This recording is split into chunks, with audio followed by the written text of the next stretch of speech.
पंगरियो ऐं आसपास बरसातुनि खां पोइ ज़मीनुनि में घणो वक़्तु पाणी बीहण जे करे फुटी जे फसल खे ॻाढ़ पनी जो मर्ज़ लॻी वियो। सवें एकड़नि ते बीठल फुटी जो फसल तबाह थी वियो। आबादगारनि खे ॻाटे टोड़ नुक़सान।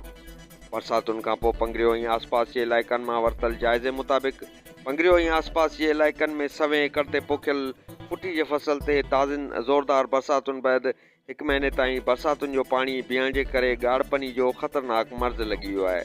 उन सिलसिले में आबादगारनि अकबर मल्ला, कासिम चांडियो, सिकंदर शाह, रजब शाह ऐं ॿियनि मीडिया खे ॿुधायो त फुटियुनि जे फसल में बरसाति जो पाणी 2 खां 3 फुटनि ताईं घणे वक़्त ताईं बीठल रहियो, जॾहिं त घणो पाणी हुजण ऐं खांटी न थियण जे करे सिम नालनि मां 1 महीने ताईं पाणी निकाल न थियो, जंहिं करे फुटी जे ॿूटे जी पाड़ मुतासिर थी वई ऐं ॻाढ़ पनी जो मर्ज़ ॿूटे खे वकोड़े वियो आहे, जंहिं करे ॿूटे जो पन ई थुड़ ॻाढ़े रंग जा थी विया आहिनि।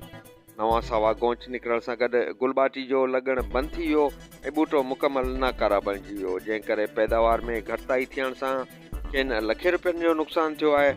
फुटी ते ॿिज, भाण, खेड़ी, ज़र, दवाउनि जी वॾो ख़र्च अचे थो।